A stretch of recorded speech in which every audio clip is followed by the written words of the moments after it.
So back in January, my son moved up to the next classroom in Sunday school, and we dropped him off just like normal. He really liked Sunday school, which has always been a blessing, but we just dropped him off like it was any all Sunday and just kept doing that for a couple of months. And then a couple of months later, we were in the hallway after we had picked him up one Sunday, and I see his Sunday school teacher, Sierra, come around the corner, and I'm holding Truett, and he immediately wiggles out of my arms and runs down the hallway and jumps into Sierra's arms, gives her a big hug, and starts jibber-jabbering with her. And Truett is not that kind of kid. He's quiet and reserved, and I've never seen him run to hardly anyone besides my husband or me, much less someone who was a stranger to me. And so that really stuck out to me at the time. Obviously, I introduced myself to Sierra that Sunday, but I made a point after that to continue to try to get to know her better, to have her come babysit at our house, and just so that our family could get to know Sierra better after that.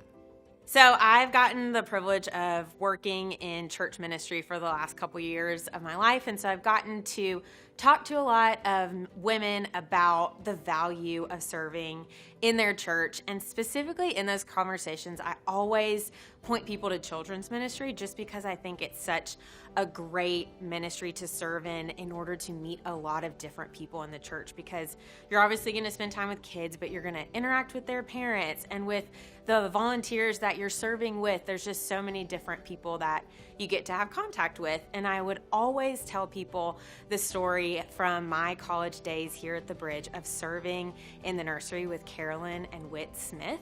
I'm not really a big kid person. I love my child, but was not the best babysitter or anything like that. But somehow I started serving my freshman year of college in the nursery, and I was just blessed to get to serve with Carolyn and Whit. And then I continued to serve all 4 years of college in that nursery classroom purely because Carolyn and Whit were continuing to serve, and I wanted to spend an hour with them every single Sunday morning.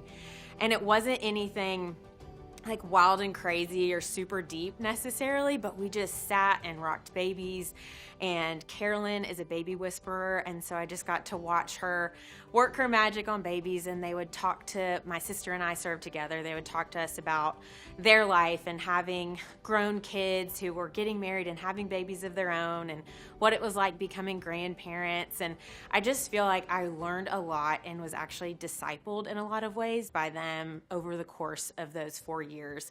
And in telling people about that, I just always encourage them that serving really in any way, but specifically in children's ministry, you are likely going to get a lot more in return than you ever expected. So if you know Sierra, and I know that there's so many other families like mine who have been affected by her just serving in children's ministry over the last few years, but if you know her, you know that she has moved away to go to grad school.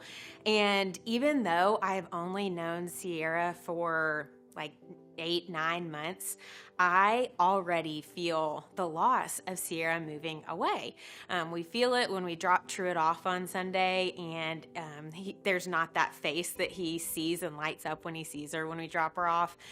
We feel it when we're looking for a babysitter. We feel it when we're just walking through the halls of the church and we don't see her here. And it's just struck me since she's been gone, and even in the anticipation of her leaving, that is the kind of church member that we should all strive to be, because we know that the church is supposed to reflect a body, and when a body loses parts of it, the rest of the body feels it. So if we lose a leg, or we lose an arm, or we lose even a pinky finger, the rest of the body is going to feel it.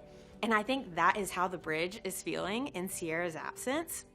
But I know that wherever she ends up, whatever church she ends up at, they're going to be just as blessed, and she's just going to graft into their body there. But it's just struck me that we should all strive to be a church member like Sierra, one that is so dedicated and contributing of their time, talent, and treasure that when we leave, the rest of the body would feel it, at least for a short time. So my encouragement to whoever's watching this video in sharing this story about Sierra and just the ways that she has impacted my family through just showing up on a Sunday morning for an hour or so, my encouragement is just that, again, you would strive to be somewhat like Sierra. But I know that a lot of people sit in church on Sunday and they think, I want to find friends at church, or I'd love to find someone to disciple me, or I just want to feel connected or known. And there are tons of ways to do that, but I feel like one of the best, most effective ways to do it, to find a lot of those things, is to serve in lots of different areas. Obviously, I'm talking about children's ministry today, but I think that just serving in general, you're going to connect with people in the church through doing that. And again, like I said before, specifically in children's ministry, it's just an area that you are going to have interaction with a lot of different types of people in the church. Different volunteers, with the children, with the parents, with church staff. There's just lots of ways to connect with people. And so that is my encouragement to you today, is to just step up and volunteer, maybe in children's ministry.